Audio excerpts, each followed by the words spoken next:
Greetings, everyone. Nathan Nerdarchy here from Nerdarchy, for nerds, by nerds, hanging out with a nerd. Nerdarchy's Ted. Today we ask, is that Dragonborn Sorcerer really a dragon?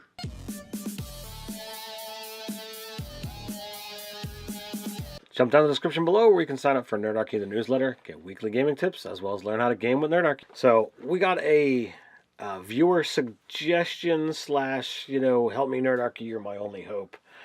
Have a email from Joshua, and he's got an idea for a crazy character concept, and he wants our take on it. Yeah, I'd say it's a classic, how do I get to play this really cool thing, but have it be not cool enough that it's allowed in the game. Right.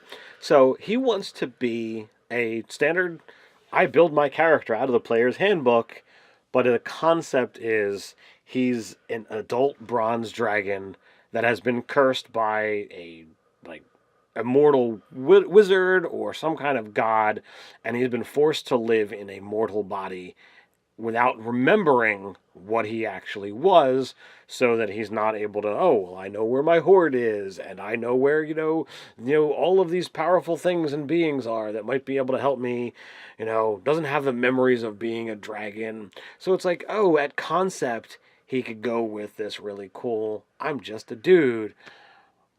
But then you get to insert these little tidbits into the game that he doesn't understand where they come from.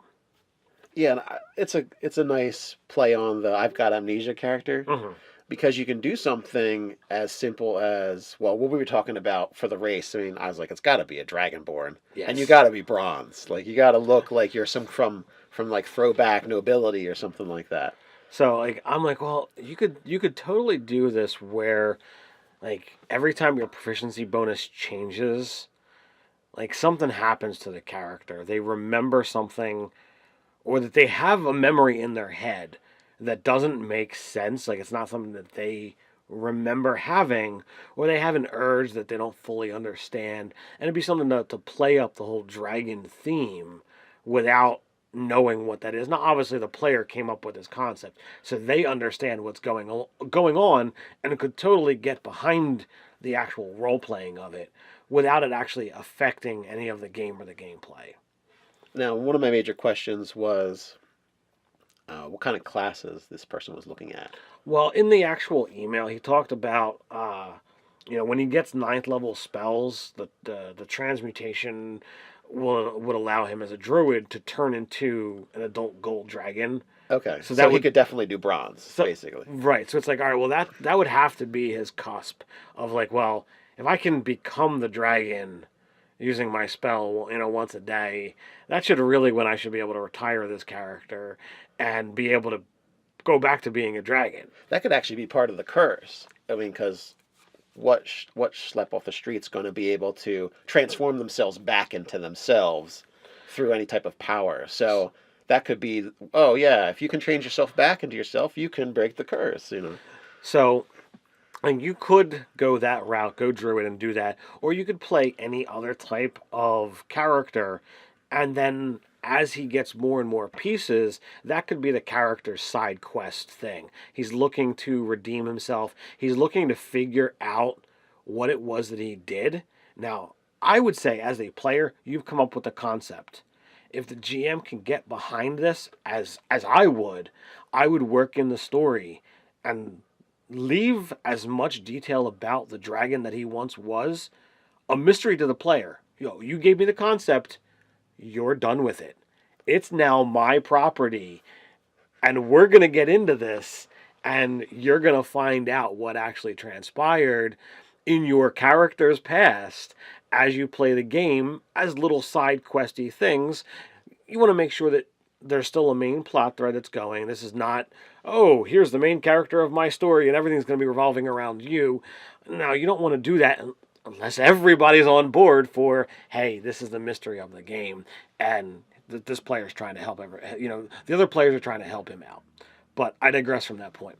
So as you uncover this story, as you do things, you're going to get to meet characters, NPCs, that you've wronged, and you can set things right. And you can eventually get to the point where you are redeemed, you are forgiven, and you can get to, all right, I'm a dragon again at 18th level or whatever time frame that story arc is going to be done anyway. And you can go get that, that sleep that we know dragons are known to doing. It's like, holy crap, I've been alive for 10 or 15 years, getting little snippets and naps. I need to go sleep for a couple of years and totally retire. And that NPC now of the dragon, enters back into his lair. He cuddles on his coins and he goes to sleep for a couple of decades. And I would think a cool aspect if they do play a druid would be the idea of they transform because they don't actually feel like what they are is what they are, kind of thing. And in this case, they're not. So. He's trying to find like what form feels right to me. Yeah, so I would let them turn into all types of reptilian stuff. Like even if if it's a wolf, it's just like a reptile dog or something like that. Well, we have those in our world called Dranthers. So. Yeah, Dranthers. There we go. So you can either make up a new critter or just be like, oh, this is just a medium-sized reptile lizard. This is a large-sized reptile lizard. He's comfy with lizards and dinosaurs and that kind of stuff. Yeah, that kind of thing. And I think it would be cool if he kind of stuck with the kind of the theme that he's bronze, so he turns into all it's like bronze-scaled things. And I think that's kind of like a neat understanding. Like he knows what he actually is, but he doesn't consciously know what he actually is. Right. So like I would seed things with like, all right, you eat more than a typical, dragonborn in this case, or whatever you wind up going. But I really love the concept of this character being turned into a dragonborn. Whenever you meet lizard folk, like you wonder, well, shouldn't you have a tail too? I always find that part of Dragonborn is hysterical to me. But like you eat more than other humanoids, and yet you become really groggy afterwards. Like like that turkey coma that some people talk about. That's your thing, but it's a little bit more intensified. I think you could have a lot of fun with that, and you could really like lay into the dragonish themes, the dragonish concepts of what a real dragon would do, and how you could. How you could look and how you could turn that into, well, what would be the humanoid equivalent? So, like, is he going to be, Greedy? Greedy? Is he going to be haughty? And not know why? Does he fight these kind of urges? Should this be something that is attached to his curse? Like, should he have to be like the pauper? Should he have to give away all the stuff that he gets? Like, is that part of it? So you need to find out as the DM in this particular case, like what was his cause for the curse, and the player who's aware that he's a dragon, he's got to undo this curse. He could be having to figure out these little nuances, these little clues of like, okay, well, maybe dragons are greedy. Maybe I have to be giving away my share of my spoils, and I have to do that. Oh crap, that wasn't it. Well, maybe as opposed to hoarding stuff and knowledge, maybe I've got to go and uncover and then share with the world. Like, so there's all these different things, and like I would try to play into all of them so that the player gets both sides of that coin. And they can kind of fix it or focus on whichever out of like all the kind of like dragon personality quirks that would be considered flaws. Right. They can kind of weave in and out of which ones they want to play up, trying to get rid of. And another concept for this would be the Dragon Sorcerer, because they're transforming into more and more of a dragon. So that could be something where maybe they take a few levels of, finding themselves levels like rangers or fighter or whatever they feel like playing, and then attaching a dragon sorcerer to this, so that they like begin the transformation, almost as if they're trying to reclaim, or the curse might, in a sense, be timed, not necessarily to a clock, but some kind of level of understanding or experience in the world.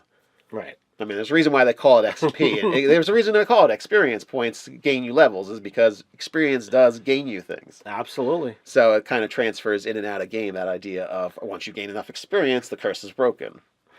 All right, so let's lay it out to you guys. What do you think of this interesting concept that Joshua came up with? If you're a player, would you be interested in this? if you were a DM, like how would you get behind this, and if so, how? There's a great way to continue this conversation, and that's down in the comments below. While you're down there, don't forget to like, share, and subscribe. You can also patronize us in a good way over on Patreon. So until next time, stay nerdy.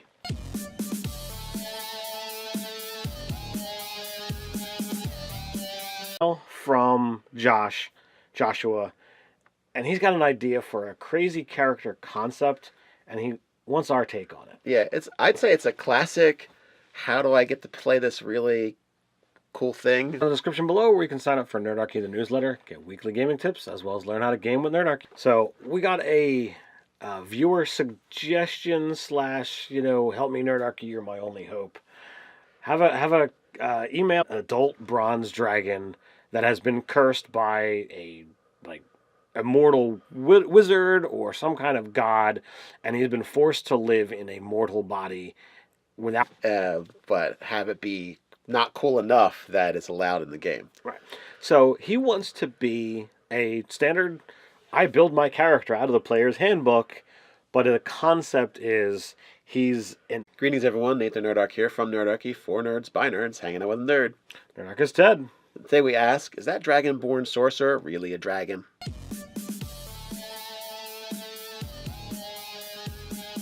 Jumped